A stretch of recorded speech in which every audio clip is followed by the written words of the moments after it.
Crown land is owned by the province. Private land is owned by individuals or companies. I have to go pee. It might surprise you to know that 85% of the land in Ontario is owned by the Crown.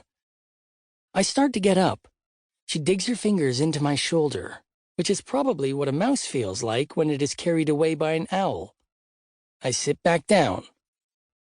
Sometimes you can rent or buy land from the Crown, but you need special permission from the Ministry of Natural Resources, because land is considered a resource, just like forests and rivers and mines. I'm starting to feel sleepy. I wonder if I can stay home sick today.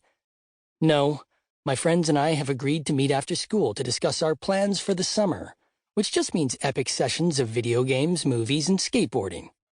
Still, it has to be planned out, which also happens to be a good excuse for an epic junk food pig-out. Once someone buys land and is given legal title to it, they, or their heirs, hold it in perpetuity. Marilee tosses her hair as if she's in a shampoo commercial. On the other hand, people sometimes just lease land, as from the Crown, in which case the ownership reverts to the Crown once the lease runs out. But land leases often run for 100 years.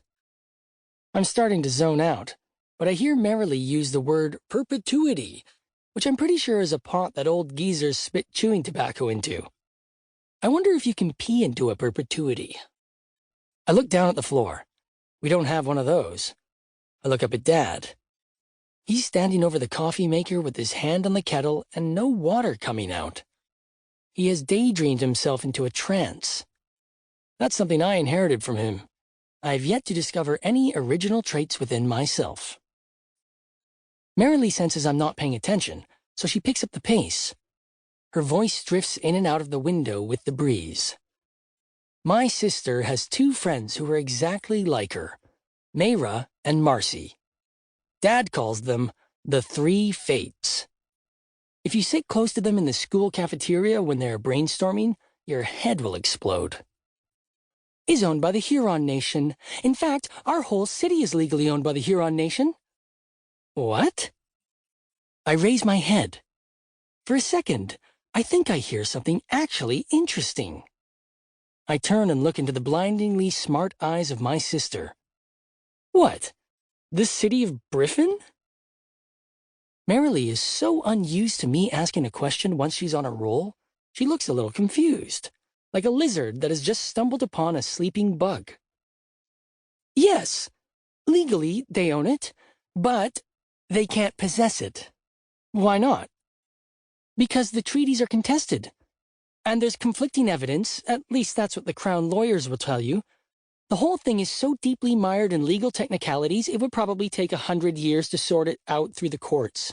But mostly it's because we're living here and it's too expensive to move a city.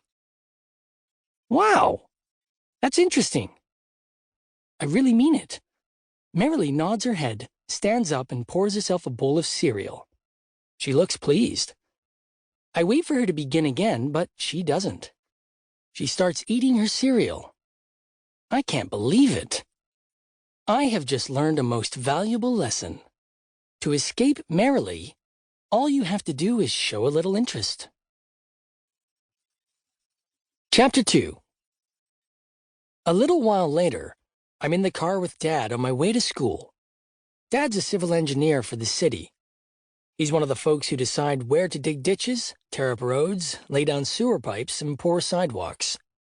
But it seems to me that they always tear up more than they lay down, and every time we drive through the city, I sink deeper into my seat, because I figure people know it's our fault they're sitting in traffic. And it doesn't help that Dad yells out the window, "Hey Joe, Bart, Ted, nice digging, boys."